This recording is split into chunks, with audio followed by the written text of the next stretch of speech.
Le livre de Ruth. Ruth, chapitre 1. Du temps des juges, il y eut une famine dans le pays. Un homme de Bethléem de Juda partit, avec sa femme et ses 2 fils, pour faire un séjour dans le pays de Moab.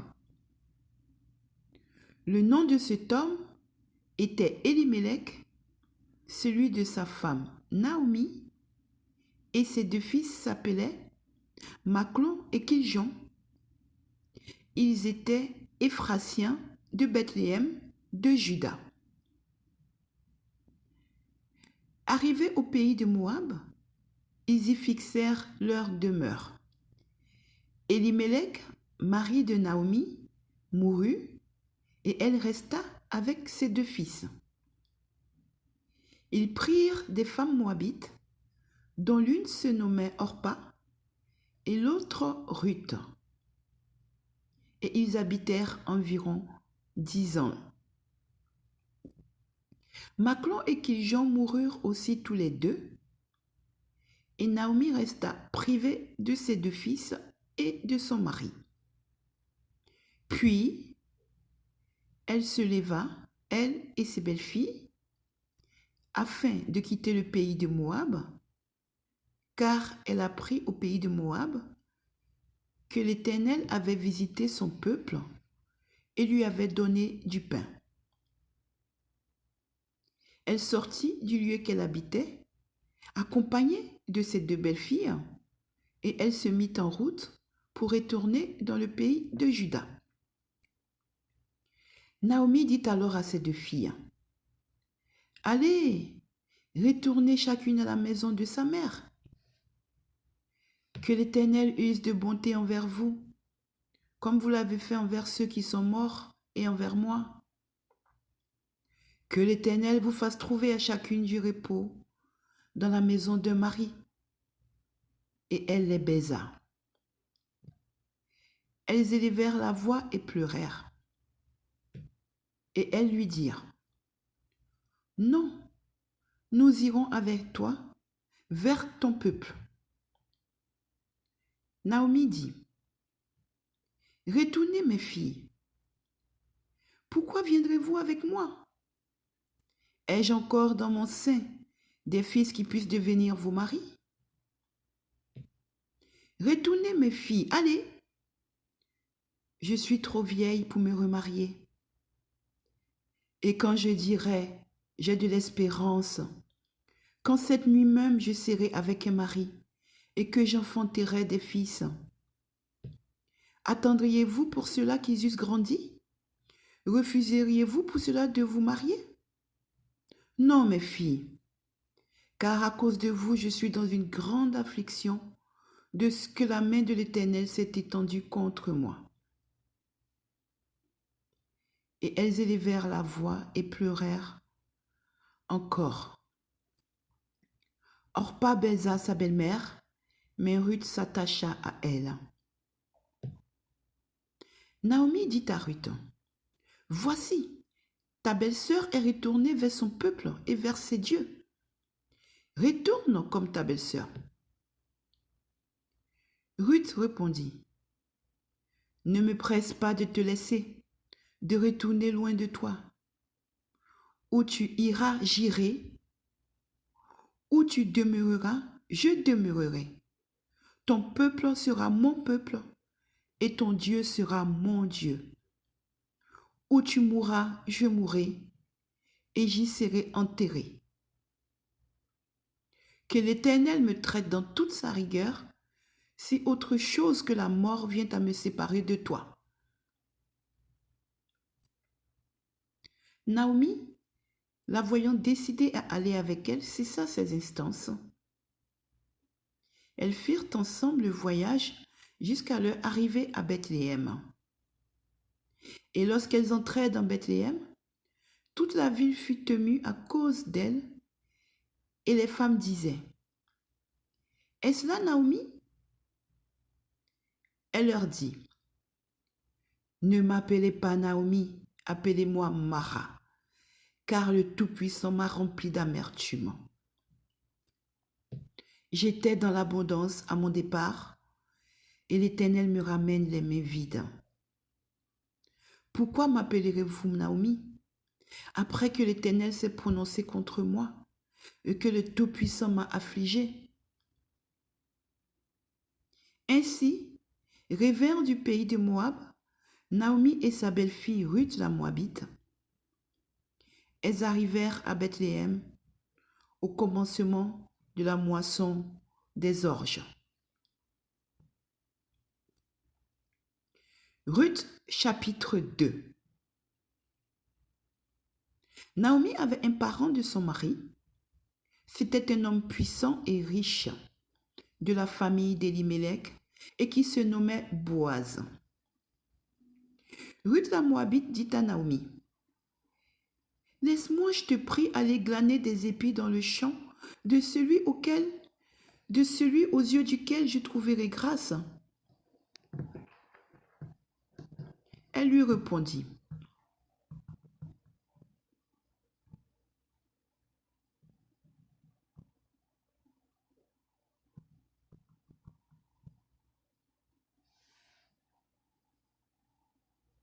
Va, ma fille.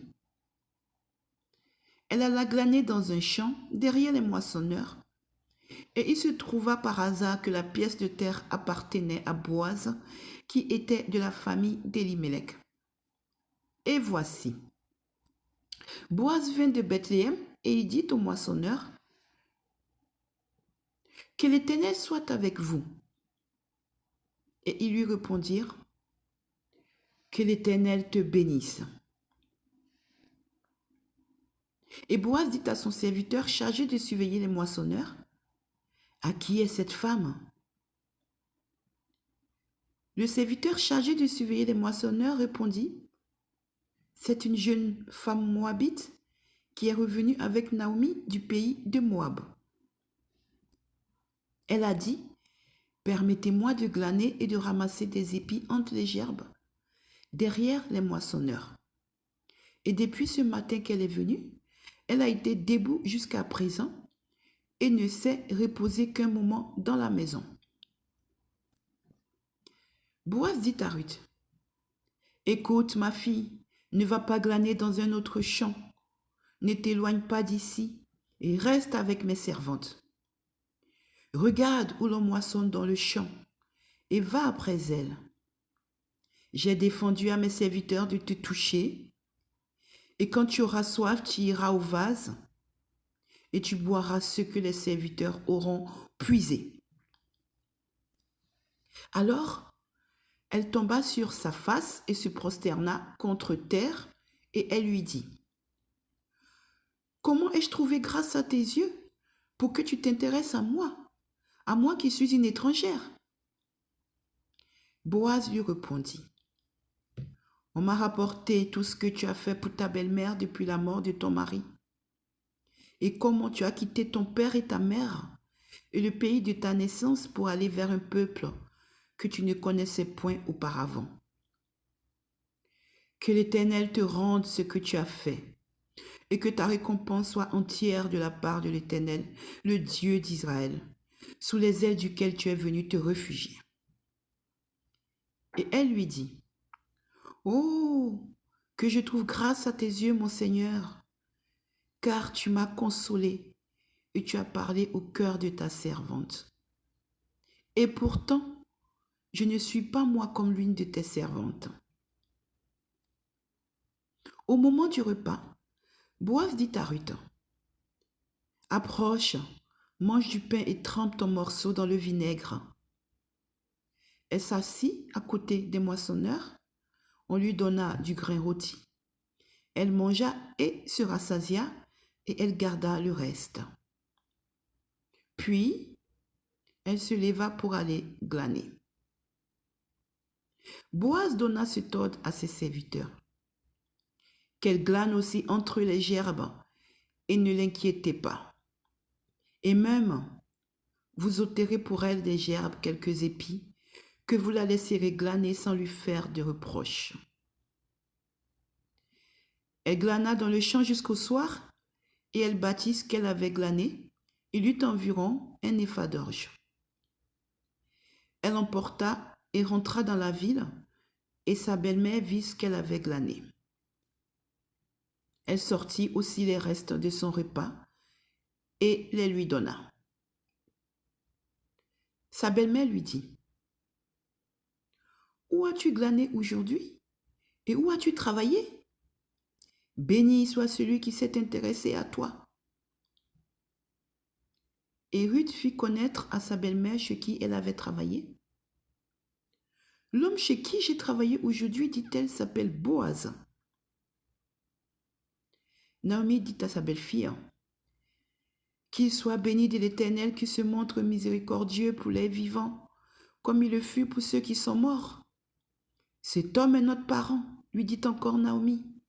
Il est de ceux qui ont sur nous droit de rachat. » Ruth la Moabite ajouta, « Il m'a dit aussi, reste avec mes serviteurs jusqu'à ce qu'ils aient achevé toute ma moisson. » Et Naomi dit à Ruth, sa belle-fille, « Il est bon, ma fille, que tu sortes avec ces servantes et qu'on ne te rencontre pas dans un autre champ. » Elle resta donc avec les servantes de Boaz pour glaner jusqu'à la fin de la moisson des orges et de la moisson du froment. Et elle demeurait avec sa belle-mère. Ruth chapitre 3. Naomi, sa belle-mère, lui dit, « Ma fille, je voudrais assurer ton repos afin que tu fusses heureuse. Et maintenant Boaz avec les servantes duquel tu as été, n'est-il pas notre parent? Voici, il doit vanner cette nuit les orges qui sont dans l'air.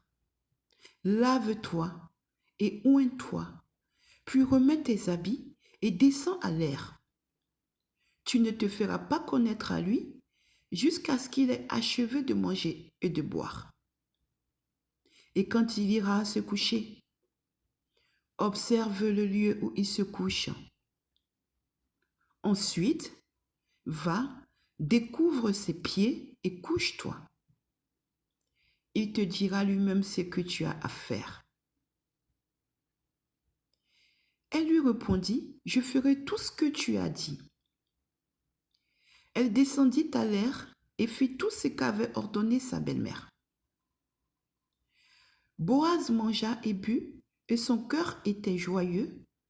Il alla se coucher à l'extrémité d'un tas de gerbes.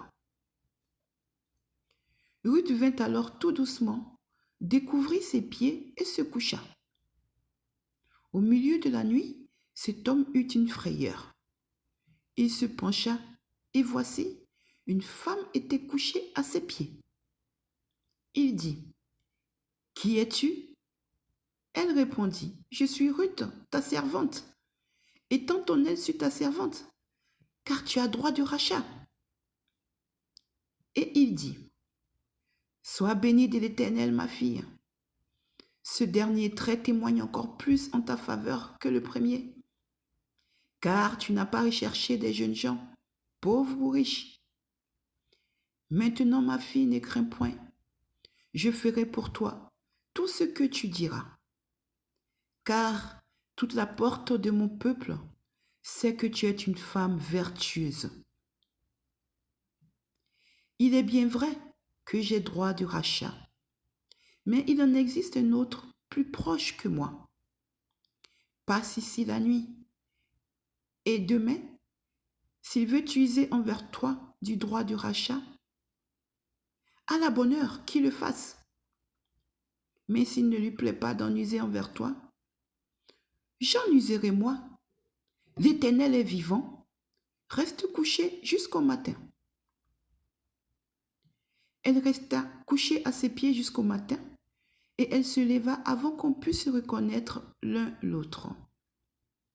Boaz dit, « Qu'on ne sache pas qu'une femme est rentrée dans l'air. » Et il ajouta, « Donne le manteau qui est sur toi et tiens-le. » Elle le tint, et il mesura 6 mesures d'orge qu'il chargea sur elle, puis il rentra dans la ville. Ruth revint auprès de sa belle-mère et Naomi dit, « Est-ce toi ma fille ?» Ruth lui raconta tout ce que cet homme avait fait pour elle. Elle lui dit, « Il m'a donné 6 mesures d'orge en disant, « Tu ne retourneras pas à vide vers ta belle-mère. » Et Naomi dit, « Sois tranquille ma fille, jusqu'à ce que tu saches comment finira la chose, car cet homme ne se donnera point de repos tant qu'il n'ait terminé cette affaire aujourd'hui. » Ruth, chapitre 4. Boaz monta à la porte et s'y arrêta. Or, voici celui qui avait droit de rachat, dont Boaz avait parlé, vint à passer. Boaz lui dit, « Approche, reste ici, toi un tel. » Et il s'approcha et s'arrêta.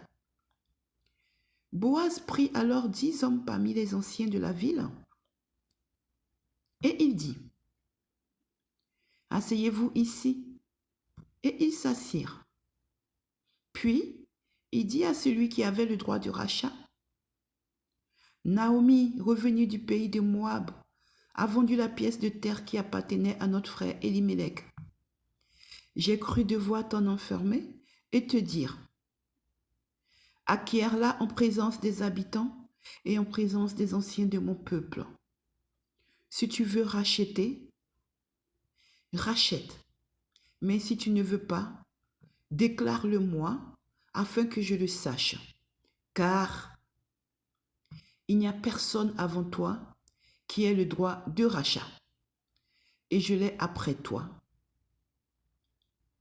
Et il répondit, « Je rachèterai. » Boaz dit, « Le jour où tu acquerras le champ de la main de Naomi, tu l'acquerras en même temps de Ruth la Moabite, femme du défunt, pour élever le nom du défunt dans son héritage. » Et celui qui avait le droit de rachat répondit, « Je ne puis pas racheter pour mon compte, crainte de détruire mon héritage.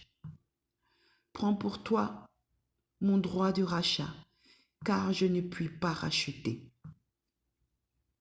Autrefois en Israël, pour valider une affaire quelconque relative à un rachat ou à un échange, l'un ôtait son soulier et le donnait à l'autre. Cela servait de témoignage en Israël. Celui qui avait le droit de rachat dit donc à Boaz, « Acquiers pour ton compte. » Et il ôta son soulier. Alors Boaz dit aux anciens et à tout le peuple, « Vous êtes témoins aujourd'hui que j'ai acquis de la main de Naomi tout ce qui appartenait à Elimelech, à Kiljon et à Machlon, et que je me suis également acquis pour femme Ruth la Moabite, femme de Machlon, pour élever le nom du défunt dans son héritage, et afin que le nom du défunt ne soit point retranché d'entre ses frères et de la porte de son lieu.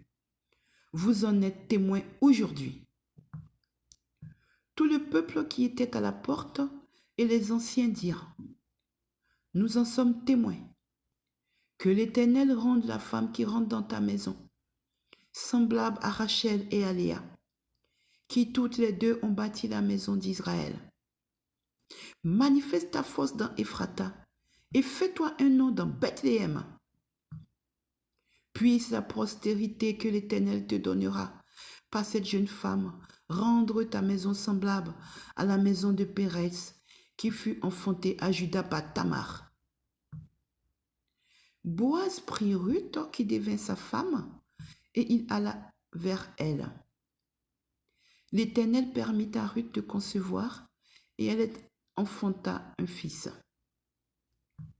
Les femmes dirent à Naomi, « Béni soit l'Éternel qui ne t'a point laissé manquer aujourd'hui d'un homme ayant droit de rachat et dont le nom sera célébré en Israël. Cet enfant restaurera ton âme et sera le soutien de ta vieillesse, car ta belle-fille qui t'aime l'a enfanté elle qui vaut mieux pour toi que 7 fils. Naomi prit l'enfant et le mit sur son sein, et elle fut sa garde. Les voisines lui donnèrent un nom en disant, « Un fils est né à Naomi. » Et elles l'appelèrent Obed. Ce fut le père d'Isaïe, père de David. Ce fut le père d'Isaïe, père de David. Voici la postérité de Péretz. Péretz engendra Hetzron. Hetzron engendra Ram. Ram engendra Aminadab. Aminadab engendra Nachshon. Nachshon engendra Salmon. Salmon engendra Boaz. Boaz engendra Obed. Obed engendra Isaïe.